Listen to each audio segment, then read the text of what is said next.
Սաղիթ պտի տանեմ լսնեմ ածի պատվալը։ Հակաբնական ձայներ, Ածի պատվալը։ հակաժողովրդավարական պահվածք, Առաջինը դու պտի գնաս ու դու կգնաս։ խիստ վտանգավոր խոսույթ, Մամուլի բանան ես։ 5 իրավապաշտպանների նախաձեռնությունը բռնության խոշտանգման հաշվեհարդարի ենթատեքստ է տեսնում ընդդիմադիր պատգամավորներին ԱԱԾ պատվալ լցնելու Փաշինյանի սպառնալիքի տակ։ Առաջինը դու պտի գնաս ու դու կգնաս։ Կրթվելը պարտադիր է, նկատում են քաղաքացիները, ակնարկելով Փաշինյանի կնոջ իրենց բնորոշմամբ ծիծաղելի արշավը։ Ուզենայի վարչապետը կիրթ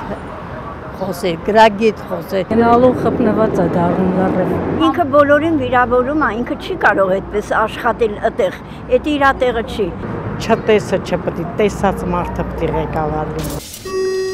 Վարչապետի հոգեկան առողջությունը, հետևաբար հետագա պաշտոնավարման իրավաչափությունը կասկածի տակ դնող բժշկական փաստեր են տեսնում նրա երեկվա ելույթում ոչ միայն պարզ քաղաքացիները, այլև իրավապաշտպանները։ Թեթևամտորեն հույս ունի, որ իր իշխանությունը հավերժ է, դրա համար էլ տենց բաներ է խոսում։ Օրենքի երկրում արդեն վաղուց իրավական գնահատականի արժանացած կլինեին Փաշինյանի սպառնալիքները, վստահեցնում է Երվանդ Վարոսյանը։ Ինքը կատարում է արտահայտություններ եւ գործողություններ, որոնք հարիր են միայն բռնապետական երկրի ղեկավարին եւ ժողովրդավարության եւ օրինականության հետ բացարձակապես աղերս չունի։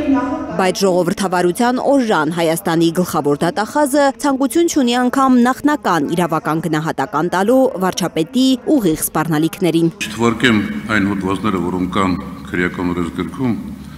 բայց դուք այլևս վարչապետի օգնականը չեք։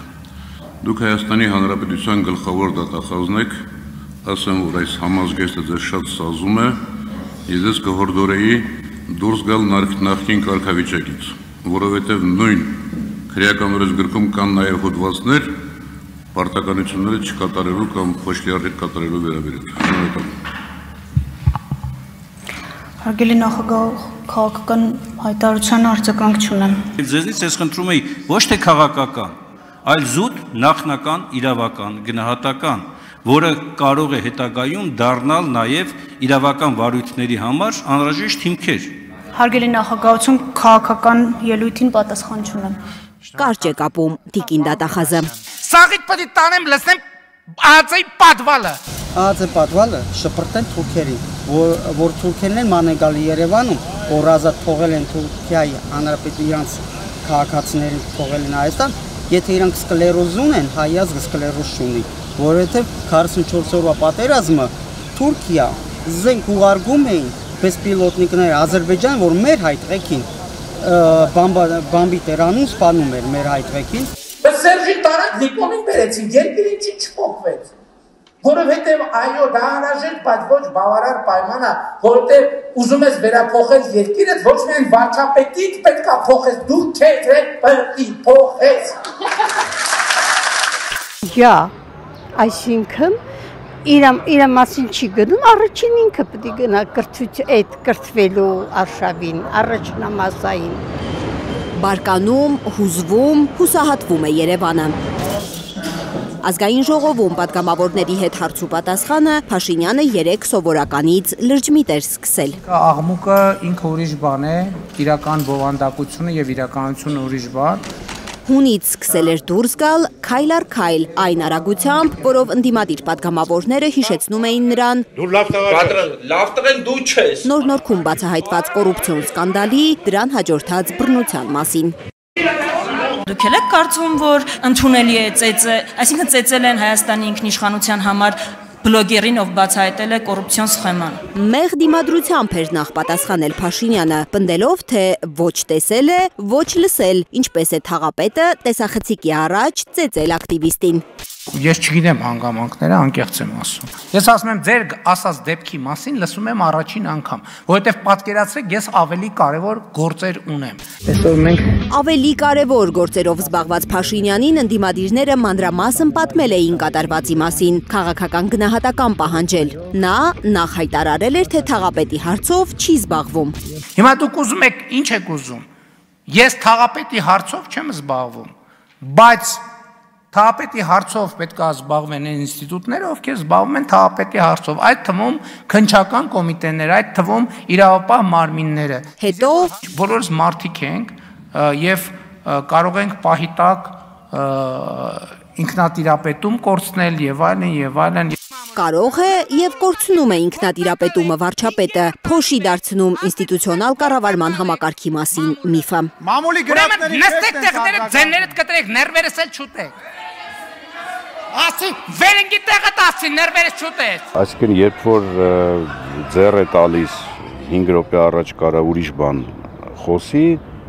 հետո փոխի խոսույթը։ Անկախ դատական իշխանություն կառուցող Փաշինյանից ընդդիմախոսներին ԱԱԾ պատվալ շպրտող Փաշինյան մեկ քայլ է։ ԱԱԾ պատվալը։ Սա աննախադեպ հայտարարություն է որևէ ժողովրդավարական երկրի քաղաքական առաջնորդի շուրթերին, խոստովանություն, որ Հայաստանում քաղաքական պատվերով են քրեական հետապնդումներ սկսվում։ Աննախադեպ է, բայց ոչ Փաշինյանի համար։ Հեղափոխական գրոհով նա առաջինը հենց դատարաններն էր փորձել վերցնել դեռ 2019-ի մայիսին։ Վաղը 8:30-ից արգելափակվում են Հանրապետության բոլոր դատարանների մուտքերը եւ ելքերը։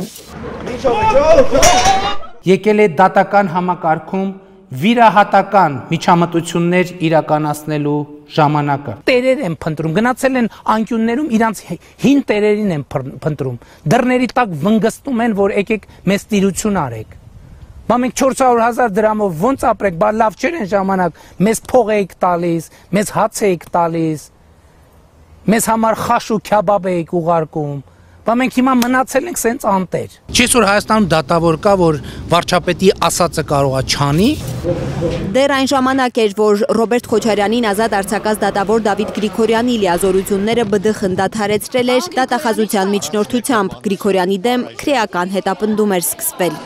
Հետո Փաշինյանը գրոհել էր սահմանադրական դատարանը, որ հանդգնել էր Հոքուտ Քոչարյանի որոշում ընդունել։ Բարձր դատարանի այն ժամանակվա նախագահ Հրայր Թովմասյանին տուն ուղարկելու իշխանական փորձի տապալումը քրեական նոր պատմություններով էր լցրել օրակարգը։ Իրավապահները Թովմասյանի հոր տանտանիքում էին եղել, հետո հորն ու դուստրերին կանչել ԱԱԾ։ Մեր տանը արդեն կատակում են։ Ասում են միայն մամային չեն կանչել, որտեղ մաման իջևանցի է։ Ինձ 6 ամիս առաջ դրա մասին զգուշացրել էին, որ XYZ քայլերը չանելու համար ձեզ մեղադրանք մի օր կառաջադրվի։ XYZ քայլերը հրաժարական տալն էր։ 3 անհայտով մաթեմատիկական այդ հավասարումն է պատկերացնում Փաշինյանը դատական համակարգի անկախություն ասելով, վստահեցնում են իրավապաշտպանները։ Բազմաթիվ անգամ հրապարակումներ է արել եւ հրապարակային խոսքում օգտագործել է եզրույթների, որից պարզ է դառնում, որ իրեն գործեր են զեկուցում իրավապահ համակարգի ղեկավարները, ինչը եւս ապօրինություն է, չպետք է նման բան լինի, բայց զարմանալին ստեղ այն է, որ նա բաց է այդ մասին խոսում։